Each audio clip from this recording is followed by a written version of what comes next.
It's been more than 24 hours since the season ended, but that doesn't mean we're ready to put the season in the rearview mirror, because we are suckers for punishment, and you are too if you're listening to this. And we're also going to spend some time reminding you how stupid we can be. You are Locked On Guardians, your daily podcast on the Cleveland Guardians, part of the Locked On Podcast Network, your team every day.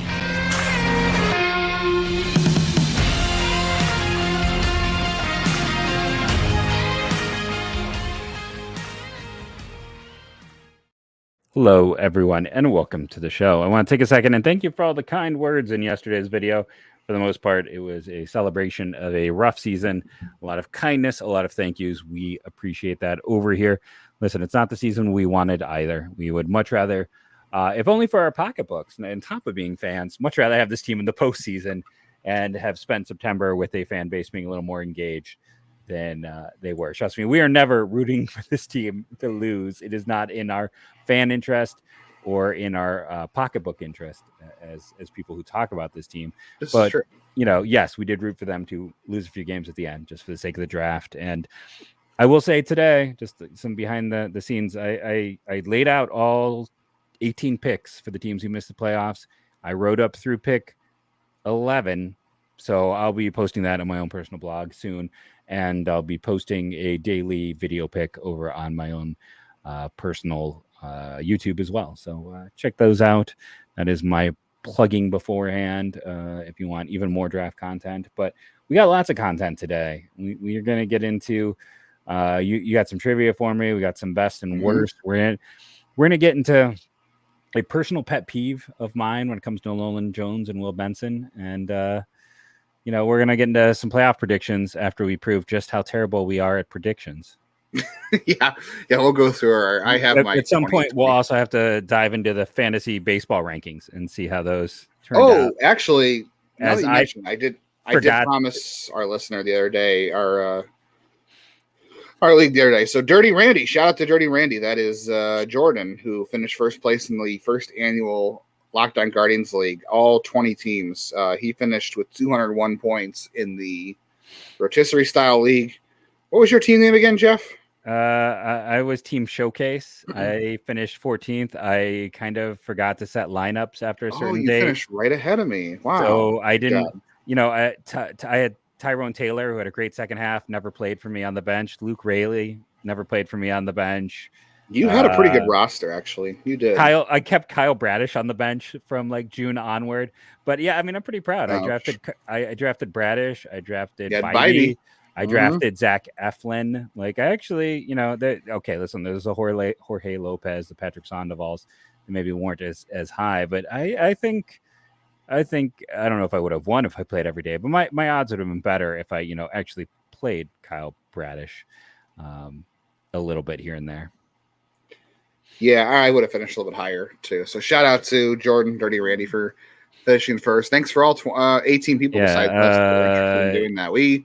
Yoshida's Island. Yeah, Yoshida's Island was our silver, and Team Injury Not Jeff was our bronze. So those were the top three teams.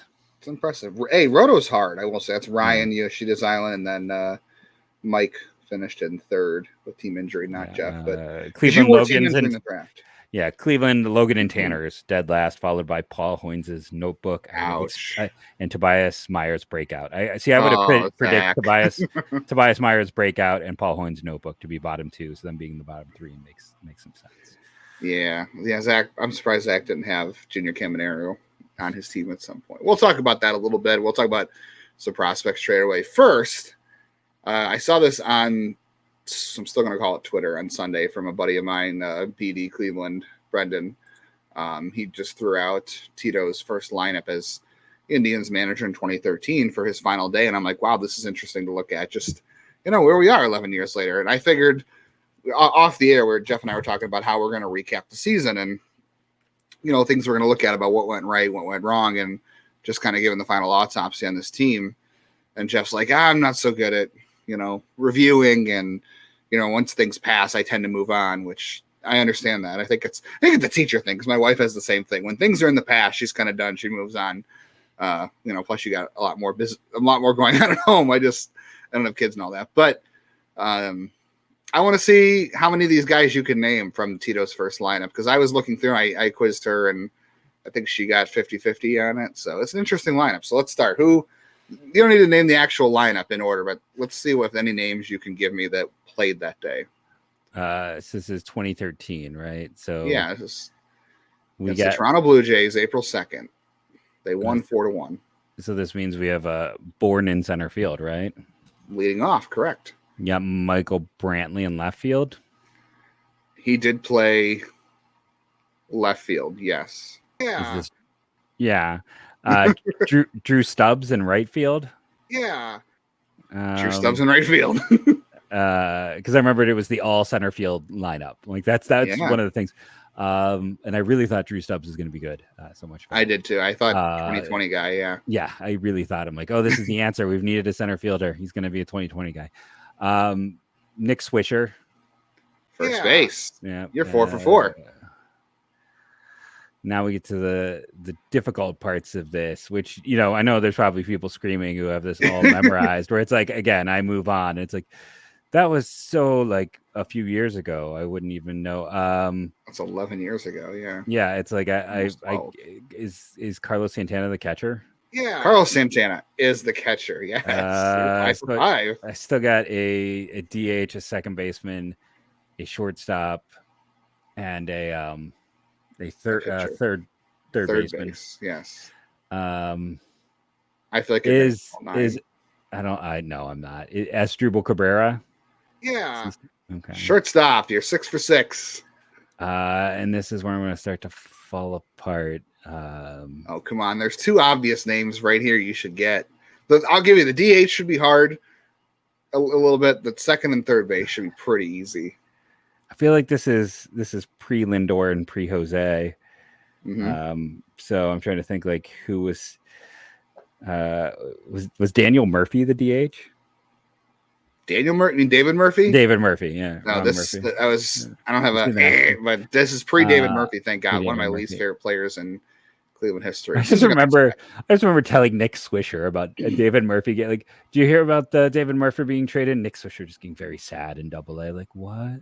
He's a good dude. Just like that guy. I know there's so many things that people didn't like Swisher, but like he was true to himself, and that bro-ness was him. But he like legitimate. He was always kind, always willing to give an interview, always juiced, always excited. I'll carry water for him. See, this is my problem. I kind of hit that wall, and I'm like, oh, who am I? I'm going to get another 2 minutes here. The time is like an immaculate grid. Come on. Second base. Focus on second base. Focus on second base. This is my ADD mind is got a million. 2013 at second base. This guy was already established. He had a pretty good 2013 season for them, and a guy we would love to have on our show. We've talked about. He's no longer playing. So it's not Ronnie Belliard. That was, I know, way before that. But that is our second base. Talked about. I don't know. I just, like I said, I know people are gonna be screaming at like Jason Kipnis. Oh yeah, that makes sense. So was it Chisenhall at third base then? Yeah, Chisenhall at third base. Okay, you want me to give you the DH? One guess. I had something and it left me. I had a name that popped up. No, I don't blame you for not getting this one. It's Mark Reynolds too.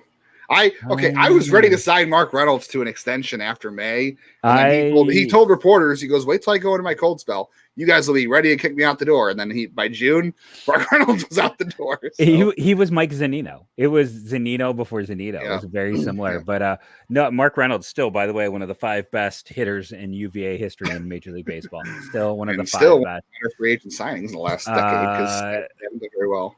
No, but so I know people are going to be screaming. I don't know why. Like Kipnis and Chisenhall, I just kind of like blanked them both out. Yeah, I'm surprised. Kipnis, I'm like, oh yeah, Chisenhall made that easy. But I mean, I'll take 8 out of 9. That's not too bad. Do you want to take a stab at the starting pitcher? This one should be obvious. It should be, but that doesn't mean I'm necessarily going to get it. I'm trying to think who was still left at that point in time. They really only had like 2 starters at this point. I know, but like those things, it's like this is post Masterson. Is it? Is it 2013? Justin Masterson started this game and he won. He won 6 wasn't innings. Masterson? Okay. Was Masterson. Yeah. But and then he turned it over to the bullpen mafia, Joe Smith, Vinny Pistano, and Chris Perez. That's right, because Masterson, all pitched 3 scoreless innings. Masterson, this is where I was confusing myself, because Masterson was the guy they got when they were doing their sell-off. They got him for Victor Martinez just the same time they made their Cliff Lee deal. And Masterson. I'm glad you said that. I'm glad you said sell-off, because I got a comment on something I heard last night. I want to get to that in a minute before we move on to actually things that happened this decade in 2023. Because I know you got some stuff you want to talk about with Nolan Jones. I got some stuff I want to talk about now from something I heard last night from another outlet. So stick around. We got still got a lot to talk about today.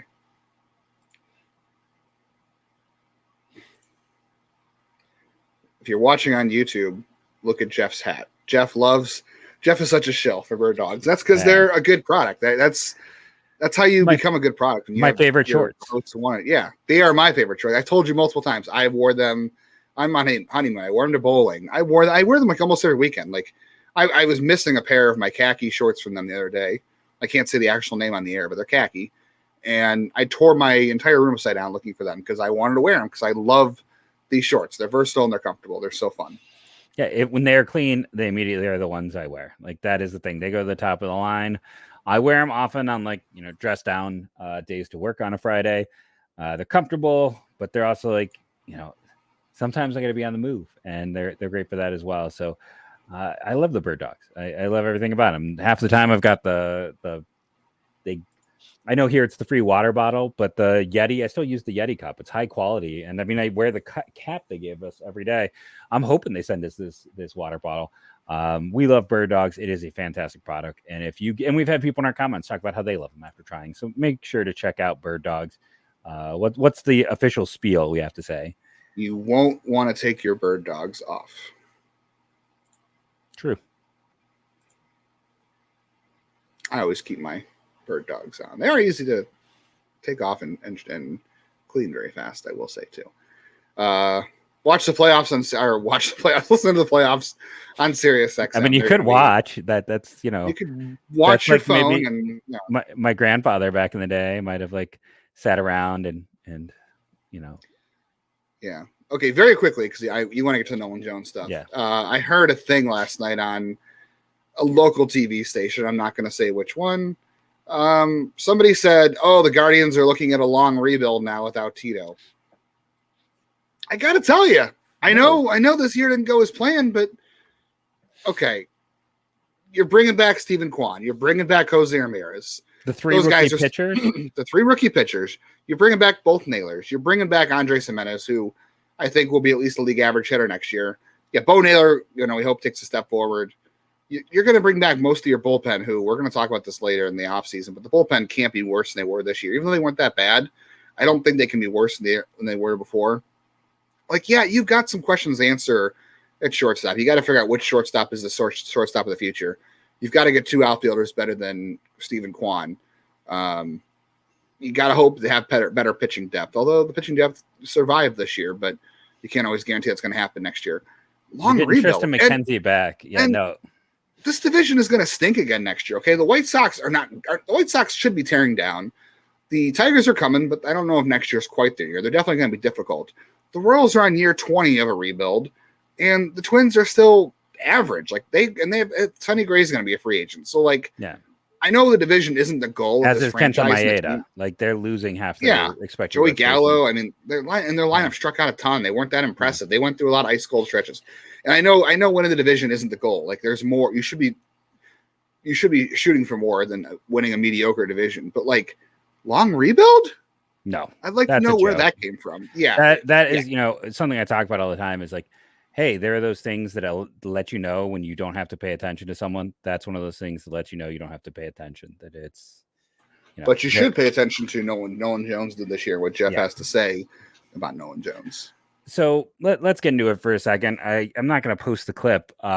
Speaking of the Twins again, but by the way, if you're looking at the 10 hitters in baseball with 300 plate appearances with the highest BABIP. For those who don't know BABIP, that is batting average of balls put in play. League average used to be about 285. Now it's about 295 to 300. Why is this important? Well, Luis Arraez, who just won a batting title in both leagues, so is really good at making contact. Probably the patron saint of BABIP, has a 343 career average. So 343 is the max. The best hitter in baseball is really going to get consistently. Why does this best matter? Hitter for batting average, right? Not best hitter overall, right? Okay. Batting average. Best guy who's going to post the highest batting average, who typically when he puts the ball in play. People got mad at me, and I'm like, he's not going to challenge you at 400 because he can't have a BABIP of 410 all year when he was hitting 400, and that's what happened. It regressed. He's still a great hitter, but a 343 is the highest end. That is the 99th percentile outcome of consistent success. Why do I say this? So BABIPs in year 2 fall. General. Steven Kwan's fell 30 points. You know what? His on-base percentage fell 30 points. Andres Jimenez, it fell 40 points, I want to say. Or no, was it 70? It was something big. No, it was 60 or 50. Whatever. It equaled the same drop in his on-base percentage. And Oscar Gonzalez, he's the one who had the 70-point drop. So he was well over 300 to below 300. And guess what? That is identical to how his on-base percentage changed. It's not always 1-to-1, but in these cases, it was. Speaking of the Twins, Eduardo Julian in the top 10 for highest BABIPs in the league. If you're looking for regression candidates, you look at that list. Number 1 in baseball by a pretty sizable chunk, Nolan Jones at a 401. Nolan Jones had a 2020 season. Nolan Jones had a fantastic year. I wish they hadn't made that trade. I'm going to say that Juan Brito could end up being the better hitter, but right now I'm wishing they hadn't made that trade because I've always been a Nolan Jones truther. Anyone who's listened to this podcast knows I've been high on Nolan Jones. I didn't give up with the injuries. I watched him in Akron. I'm like, this guy can get to the ball. He's, again, 2020 year. He is such a better athlete than he ever got credit for. He's a hockey player. Yeah, I mean, his sister is also a high level. Like, she's probably going to play professional softball. His brother right? played pro hockey too. Yeah, like it's a super athletic family. Yeah, and for some reason that didn't come up enough, and he was young for the level. And that basically what happened is we had COVID. Old weather guy. Yeah, we had COVID. We had a shoulder injury, and then we had a back injury? Issues. Yeah, it was like a bunch of things. And then Cleveland decided they don't like that type. They don't like Nolan Jones. They don't like Will Benson. They don't like guys who swing and miss who also walk a lot. They like contact guys. They don't like George Valera is also that type. So we'll see what happens there. So they trade him. And again, I don't love this trade, but I also don't like the knee-jerk reaction. Like, is this, a sign that Cleveland's bad at trades? No. Like, this trade is far from figured out because Nolan Jones had a 401 BABIP. That would point to 100-point regression. That would point to him hitting below 200 next year. Mendoza, yeah. That says that he's going to struggle and make contact. I mean, in honesty, I always thought Nolan Jones was probably going to be a 230 to 240 guy. He's Russell Brandon. He might hit better because he's going to be in Colorado. Yeah, there is a degree of that. And yes, guys who hit the ball hard and are good athletes do have higher BABIPs. That's what happens. Luis Arraez has very hard. High hard hit percentages for his career, I want to say. So it does help, but you're not maintaining a 400, right? No, Will Benson's at a 391. He was third highest in baseball. And again, you see this happen with rookies, and then the league catches up. And you're like, does the league really catch up anymore? There is a weirdness about guys who come up and then you don't have enough tape against major league talent where it's all been kind of in the minor league and you have and sometimes guys get hot and sometimes they don't. But we saw it with Cleveland. We saw the regression happen hard. And yes, it was not Andres Jimenez's second year, but it was his second year up. As a full-time player. He had not been he was a 2020 guy and a 29, maybe a little bit in 20. No, I think he was all 2020. Yeah, Ahmed was. And he was up and down in 2021. Yeah, he was up and down. So then he had the great year, and then he had his regression.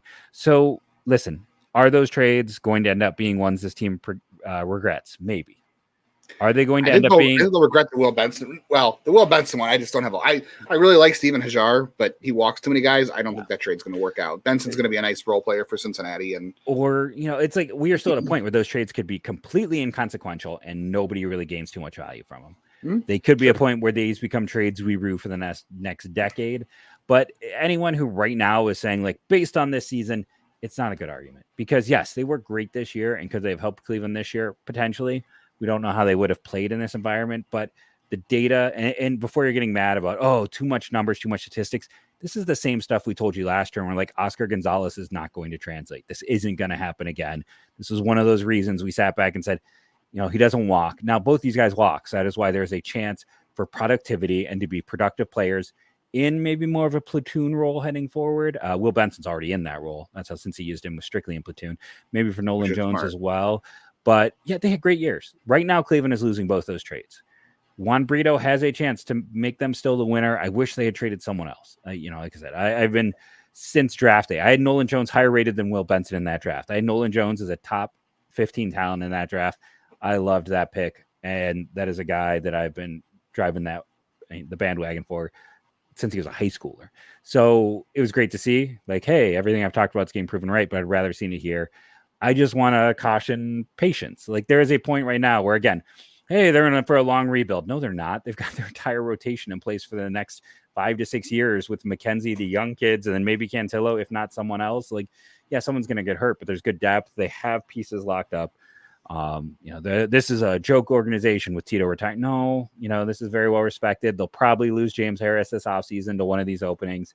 The knee-jerk negative reaction to one of the best run organizations in baseball just annoys me a little. Right now, yeah, it looks bad, but if you look deeper, you realize that it's not that bad. Agreed. And you make good points too about Jones and Benson and to the opposite, Jimenez, Gonzalez. A healthy walk rate gives you a baseline of success, right? Yes. So when you do face BABIP regression, as you said on Twitter, it's not always a 1-to-1 thing, but when you prove you are capable of maintaining a healthy walk rate and you can get on base without having to hit the ball, you give yourself a chance to succeed when you go through slumps or when BABIP drops. That's the same reason that Nolan Jones might be more productive even if the BABIP drops. Same with Will Benson. It's the same reason why Andres Jimenez struggled this year. Some of it, Oscar Gonzalez is a great example of why that didn't work, because we knew his walk rates were not good. And when you don't have great BABIP luck, guess what? You don't hit.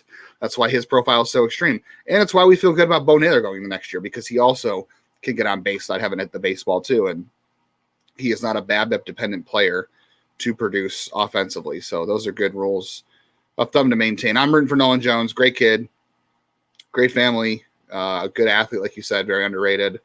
Yeah, the 2020 guy in right field this year would have been a massive improvement over anything they put out there. That's coming from a guy who really loves Will Brennan. So we'll talk about more of the autops in the season later on. We're going to talk about some other things and look at what we got wrong from this year, and we'll look at the playoffs a little bit just for a little bit of fun so we can live through those who are making the playoffs. So stick with us. Plenty to bet on in the playoffs if you'd like, but certainly no lack of things to bet on when it comes to the NFL. So snap into the action, the NFL season with FanDuel, America's #1 sportsbook right now. New customers get $200 in bonus bets, guaranteed, when you place a $5 bet. So now is a good time to become a fan of FanDuel, because you'll get $200 in bonus bets, win or lose. So if you've been thinking about joining FanDuel, no better time to get on the action. You can bet on spreads, money lines, player props, over-unders. It's extremely easy to put together parlays on FanDuel. So visit FanDuel.com/lockedon. Kick off the NFL season. Get that $200 bonus bet when you place a $5 bet. FanDuel, an official partner of the NFL.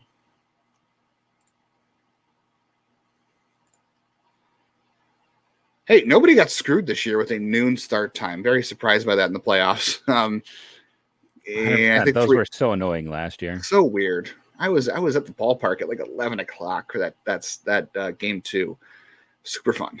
First time I've had a beer before noon since college, so that's been over 10 years. But 3 o'clock, I think things get started Eastern on playoffs. Tuesday or on MLB, you can listen to all the action on your Sirius XM app. I'm just going to go through very quickly and tell you, I don't know anything about baseball. I don't know why I work here, Jeff. I don't know why anybody listens to me. I had the Blue Jays winning the East. I had the Rays and the Yankees making 2 wild cards. I had the Guardians winning the Central. I had the Mariners winning the West. I had the Astros winning a wild card. So let's see. I got 3 out of 6 playoff teams right in the AL. I had the Braves, the Mets, the Phillies, and the East all making the playoffs. That's 2 out of 3. I had the Cardinals winning the Central. That's a 0. I had the Padres not only making the playoffs, I had the Padres winning the division and the Dodgers making the wild card. So the NL I did even worse. And my World Series was Mariners over Cardinals, two teams that did not make even make the playoffs. So yeah, any bets I tell you to make, caution. Yeah, I had Tampa, New York, and Baltimore, I believe, were my three American League playoff teams. I was not quite as sold on Toronto. So I got one of those wrong. And then I had the Twins. I was, or you know what? I may not have had Baltimore. I might have had Cleveland. I'm trying to remember right now.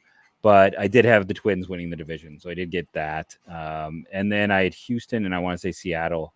So, I got some of these correct, but best case scenario for me is that I had Houston, Minnesota, and Tampa. And then, so at best case, I'm at a 3. National League, I had St. Louis. I had Phillies and Atlanta, just because how far they went. I believe I had the Mets, and I believe I had San Diego in LA. And then I know Tampa was the team I keep picking to make the World Series. I've always believed in their talent level. So I believe I had Tampa, Atlanta was my World Series. I believed in the Mariners because of that pitching rotation, and you were correct to point out back in April that the Mariners lineup was going to have issues, and lo and behold, the Mariners lineup had issues. That's why they didn't make the playoffs. They also lost some pitchers due to injury to the Cardinals. I don't even know. They were a mess all year. So I had a lot of missed there. I already know the answer to this. You're not going to watch the playoffs, are you, Jeff? I'll watch games here and there when I can, but it's not going to go out of my way. Let's put it that way. The World Series I'll sit down and really get into, but I'm just very much like a fan of my team. So, it's not, I don't know. Like I said, I'll be watching some of these games, but it's not something, listen, if it gets in the way of bedtime, I'm going to be doing bedtime. If you are curious at home, if you're kind of a masochist, and you can, the Brewers, if you're rooting for the Brewers, they have Carlos Santana. If you want some Guardians rooting interest, the Brewers have Carlos Santana. The Rangers have our boy Austin Hedges. The Marlins have our guy Josh Bell, if you're feeling froggy. The Dodgers have Ahmed Rosario, if you're feeling really interesting. I think the Blue Jays only have, I want to say, Ernie Clement. I don't think the Twins have any ex-Cleveland players. Is Simber not pitching for them still? Oh, yeah, Simber's there. I don't know if he's healthy or not. Simber's on the Jays. I don't think the Twins have anybody. The Astros, of course, have Michael Brantley. They have Phil Maton, and they have Yainer Diaz, who will play. The Rays obviously have Savali and Yandy. They have Harold Ramirez. They have Junior Caminero. If you're how you're feeling about that. Can't forget the Braves also have Eddie Rosario. Oh, you know who's on the Marlins? Joey Wendell. Good old Joey Wendell. Love Joey Wendell. Yeah. So I don't know. I'm pulling for the Brewers, of course, because before the season I was all on the Brewers bandwagon. So, but I just saw today that Brandon Woodruff is now out for the playoffs with a shoulder capsule issue. Yeah, he's got the same injury as Espino. So you want to have a little fun? You want to see how bad we can get these wrong in the playoffs? Sure. So you line them up, and I will. Okay. I'll make my best guess. Let's start with the first game, first series, Rays and Rangers. Rays. Yeah, I'll go with the Rays too. I don't really love the Rangers bullpen is scarier than the Guardians bullpen was this year, so I'll go with the Rays, even without Wander Franco. Then let's say Twins Blue Jays. First of all, did the Twins finally win a playoff game? They have not won a playoff game since they knocked out the Moneyball A's, I think, in 2003. That was their last playoff series, playoff win. Period. Yeah. They win that series. No, I'm still going Blue Jays, but I think they have a chance to win a game. I'm going to go with an unpopular opinion. I'm going to pick the Twins to win that series because their pitching's really good, and the Blue Jays offense has been very inconsistent this year. So I'm going to go Twins to win that series. I know it's unpopular. Diamondbacks Brewers. I'm going to go with the Brewers against my better judgment without Woodruff. Just enough. No, I'm going D-backs. I mean, Zach Allen is right now better than Corbin Burns. So, ooh, that's hard. That's hard to hear. You know, I love Corbin Burns, and they probably got the best player on the field in Corbin Carroll. So yeah, Phillies Marlins. That should be a fun one. I'm gonna go Phillies. That seems easy. Yes, I'm not a buyer in the Marlins. Okay. Do you want to go next round, or do you want to just save it and see how bad? I say we save it and see how bad we did. That's fair. All right. So yeah, I've got the Twins. So we were chalk except for I took the Twins, you took the Blue Jays, you took the Diamondbacks, I took the Brewers. We agreed on the Rays, we agreed on the Phillies. So we'll see how bad we do after round one. I'll post all mine on Twitter tomorrow because I love to get things wrong and look stupid, because that's what happens when you write about prospects and write about baseball, is you know all these things that you don't know. Hey, if you're following Arizona Fall League action, this action started just today in Arizona as we're recording this. There was a 9:30 Eastern start time. Chase the Water, 1 for 2 with a 2-run homer and a strikeout. Kyle Manzardo, 0 for 2 with the K. October 4th, you can watch their first game streaming on MLB.com.